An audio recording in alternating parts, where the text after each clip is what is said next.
Horace Grant is out with the elbow problem.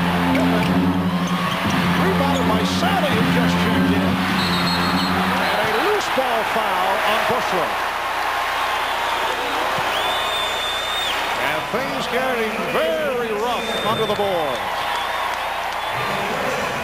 On the last offensive sequence for the Orlando Magic, Bowie catching the ball deep in the left corner, looking for that lob play to Shaquille O'Neal. John Sally did a terrific defensive job of just bumping Shaquille off enough, and then the weak side defense by Judd Bushler to come up with the steal. And then Sally had a little easy layup, but he just squeezed it out of his hand. Joe Wolf, very popular player here in Orlando, hearing the Wolf cry from the crowd in his 9th season out of North Carolina. For 1 year, he was a teammate of Michael Jordan with the Tar Heels. During the regular season, started 8 games at the power forward position. John Koncak is back, and Shaquille O'Neal hears it from the crowd. 7 of 9 from the field, 19 points for Shaq. Had to be a last 2 games difficult situation for Joe Wolf.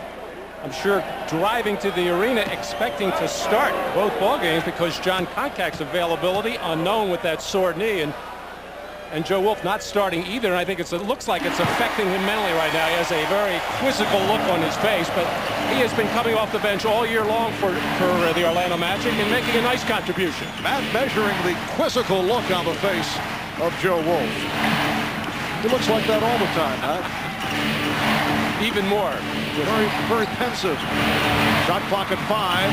Bushler for 3. Yes. Bushler 2 of 2 from downtown, and it's the Magic by 8 points with 40 seconds remaining in the half. Hardaway checking the clock as he resets. Shot clock at 7.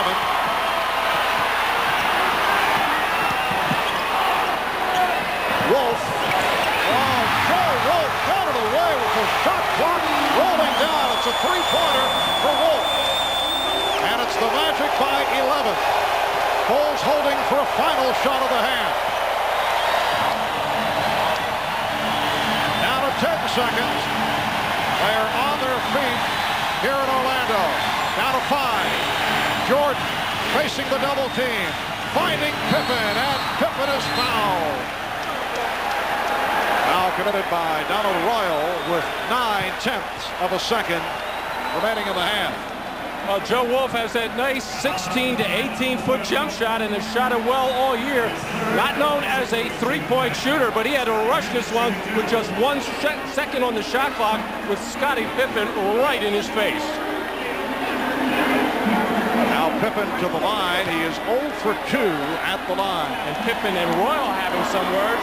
Scottie felt that Donald Royal put a little extra into that as Donald Royal was actually faked out of his shoes, trying to grab on and make sure Pippen did not lay that ball up. But a good defensive job by Bowie, timing his double team just right, coming out. Turned out to be not right because they got a free throw shooting opportunity, but coming out to double team Jordan, make him give up the ball. Thompson comes on for Koncak. And now Dick Pavetta indicating a 20-second timeout call by Orlando. 9/10 of a second remaining in this first half. The Chicago Bulls with a 3-0 lead in this best of 7 Eastern Conference final. A look back at game 1, Chicago in a blowout in Chicago. Dennis Rodman, 13 points, 21 rebounds. Penny Hardaway with the 38-point game as the Bulls just crunched the Magic off the boards. Game number 2, Chicago came from behind. Shaquille O'Neal had the big first half, 26 of his 36 in the first half, but sparked by Michael Jordan with 17 of his 35 in the third. Bulls came back from an 18-point deficit, and then here Saturday in game number 3, Chicago with the 86-67 destruction of Orlando as Scottie Pippen broke out with 27 points on 11 of 14 from the field. So 67 points for the Magic on Saturday. Here in the first half, they have already scored 56. It is 56-47. Hardaway, can he get it off? He does. And that is the end of the first half. Shaquille O'Neal with 19. Penny Hardaway with 15. That man, Michael Jordan, with 20 points on 7 of 9 from the field. Bob Costas and the Prudential halftime report coming up after these words. Orlando up by 9 as we approach the start of the second half. Remember, Orlando led by 15 at halftime in game 2 in Chicago. Jordan, the only Bull in double figures with 20, 19 for O'Neal and 15 for Hardaway. Before the second half gets underway, let's go to Ahmad Rashad. All right, thanks, Marv. Phil Jackson telling his team that the problem was not running their offense. Also, way too many turnovers. They had 10 in the first half. If they can hold it down to 5, they'd be okay.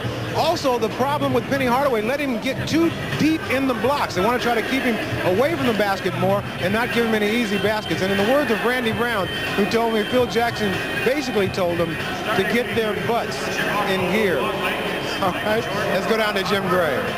All right, thank you very much, Ahmad. I spoke with Brian Hill. He was very pleased with the first half. Said it was the best half that he felt they had played in this entire series. Liked the way that they protected the ball, and he liked the tempo of the game. He said, we're going to continue to run, and we'll continue to protect the ball. Marv? All right, Jim.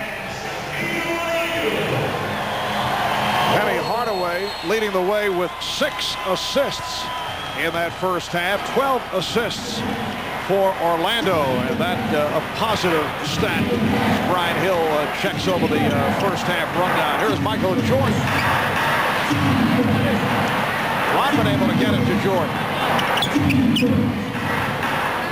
Scottie Pippen only 2 for 7 from the field in the first half, facing a double team. And last touch by Harper.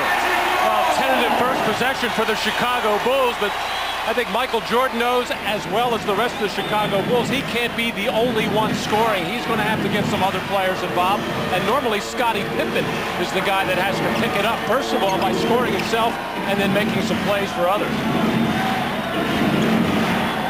Anthony Bowie starting for the injured Nick Anderson. Here's Bowie, and Rodman with the rebound. Finding Harper with Koncak back. So John Koncak collecting his 3rd foul. Terrific outlet pass by Dennis Rodman to send Ron Harper towards the basket, but as he looked up, he saw number 45, John Koncak, standing there. In Saturday afternoon's game, early in the game, Ron Harper had a similar type of play at the other end of the floor, and John Koncak hammered him hard and picked up a flagrant foul. Harper, a 70% free throw shooter during the regular season. That is his 6th point. And it's the Magic 56 and the Bulls 48. We'll see how hard the Bulls pick up the Magic in the backcourt after this free throw situation. It's tough to do it after a missed one, but it's usually what they like to do in the 3rd quarter. Put that pressure on, create some turnovers, and turn them into easy baskets. O'Neal with Scott and Koncak on the front line. Bowie and Hardaway in the backcourt. And Bowie lost it to Harper. 2-on-1. Pippen with Jordan. Oh, Michael Jordan from Scottie Pippen. And Pippen got away with a grab and hold on Anthony Hardaway after he made that pass. He grabbed onto Hardaway so he couldn't attempt to foul or block the shot of Jordan. He got away with it. The Magic lead is down to 6. A minute and a half gone by in the 3rd. Nice move by O'Neal. The spin leading to the stuff. 21 for Shaq. It's Orlando by 8. The Orlando Magic looking to stay alive, seeking a 5th game back in Chicago on Wednesday night. And we'll be there if there is a game 5 on Wednesday. Illegal defense against Orlando, their 2nd violation. Oh, good ball pressure on the part of Ron Harper as Anthony Bowie did not protect the ball. And then that little grab with the left hand of Pippen to hold Hardaway. And right now, Shaquille O'Neal, he has it going to the middle. He has the spin move. And Luke Longley has 3 personal fouls. But the way that he is playing at the offensive end, I don't know how important a player he's going to be for Chicago. Of their 10 turnovers, he's got 5 of them. Michael Jordan breaks the